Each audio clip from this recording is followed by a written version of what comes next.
Yo, apa kabar peraih mimpi? Ya, saatnya kita meraih impian kita untuk banyak uang ya. Jadi kita memiliki impian itu bisa kita raih, dan impian itu adalah hak Anda sendiri, bukan hak siapa-siapa ya. Jadi yang menentukan bagaimana nanti impian itu terwujud itu adalah Anda sendiri, dan Anda harus menjaganya. Anda harus memiliki semangat untuk mewujudkan semua itu, karena kalau Anda tidak memiliki semangat ya sama aja Anda akan menjadi orang yang tidak pernah bisa mewujudkan impiannya. Di sini saya ingin membagikan beberapa hal ya yang bisa teman-teman pelajari dan teman-teman nanti bisa terapkan juga ya. Karena apa? Ini adalah ilmu yang sangat dasar banget sebenarnya, tapi kita kemas secara sedemikian rupa biar teman-teman itu nanti bisa mendapatkan apa yang menjadi impiannya dan terwujud semua yang menjadi cita-citanya. Jadi tidak ada salahnya kalau kita selalu belajar dan kita selalu mengembangkan apa yang menjadi tujuan kita. Jangan pernah kita putus asa. Setiap proses harus dilalui, setiap proses harus dinikmati. Jadi, adapun proses seperti apapun ya jalani aja, nikmati aja ya. Karena apa? Tak ada sebuah impian itu bisa terwujud tanpa adanya proses. Yang ada, kalau Anda tidak pernah melewati prosesnya, impian itu hanya sekedar permisi, hanya sekedar mampir.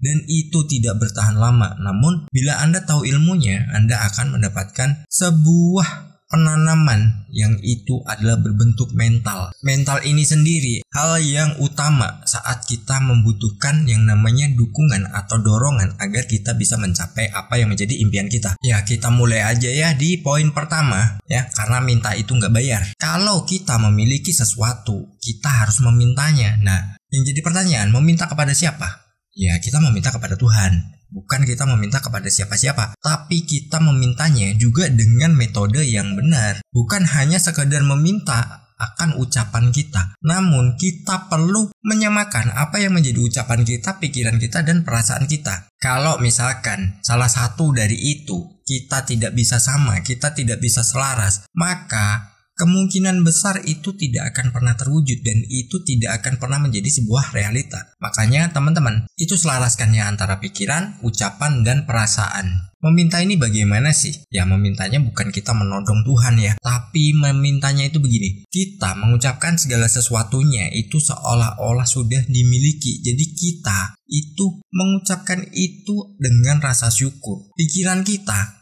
yang menggambarkannya, kita menggambarkan apa yang kita inginkan itu sudah kita miliki. Ya, sebenarnya ini sering kita bahas juga, ini ilmu dasar banget. Setelah kita sudah melakukan itu, melakukan yang namanya permintaan, maka itu nanti akan dikirim. Saat meminta itu pun juga tidak boleh yang namanya rombongan. Misalkan minta untuk berbagai aspek tapi jadi satu. Nah, itu nggak boleh. Karena apa? Yang mau ngasih bingung, ini maunya yang mana sih? Prioritaskan dulu apa yang Anda inginkan. Misalkan di sini membahasnya uang ya, teman-teman nanti itu permintaannya adalah untuk keuangan. Berapapun jumlahnya ya, nggak ada batasan, bebas saja. Tapi saya sarankan memintanya itu secara realistis dulu.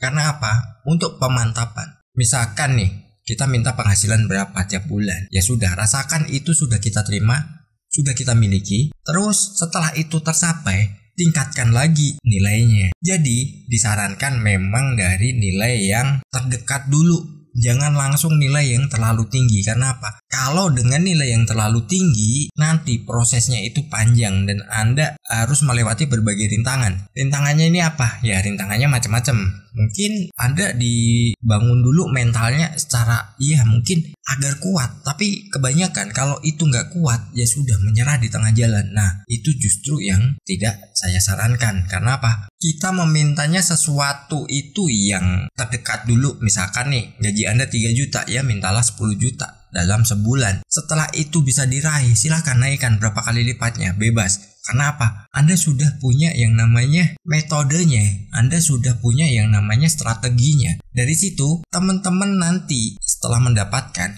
tingkatkan lagi yang lebih besar. Misalkan dari 10 mungkin minta ke 50. 50 dapat, ya udah ke 100.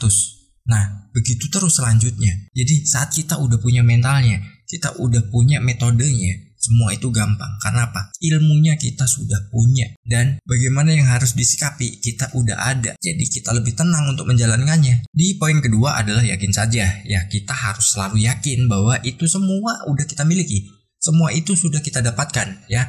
Ini kita bisa yakin, ini kita bisa ya mungkin menerimanya dalam bentuk respon-respon dari alam semesta. Mungkin kita mendapatkan yang namanya tambahan-tambahan untuk nanti, ini menuju ke nilai yang kita inginkan. Nah, saat kita sudah mendapatkan itu semua dan kita udah yakin, teruslah melangkah. Jangan pernah putus asa, jangan pernah berhenti di tengah jalan. Karena apa? Saat berhenti di tengah jalan, ya itu semua nggak akan pernah terwujud. Yang ada nanti Anda menyalahkan siapa-siapa. Mungkin menyalahkan saya, mungkin menyalahkan orang sekitar Anda, mungkin menyalahkan Anda sendiri, atau mungkin menyalahkan Tuhan. Saat kita yakin, ya sudah, libas saja semua. Pokoknya ini kujalankan. Namun, yakin di sini adalah sesuatu yang juga harus realistis dalam artian begini. Meskipun kita tidak melibatkan logika, tapi kalau Anda masuk ke dalam perangkap, ya misalkan ini aku mau mancing nih.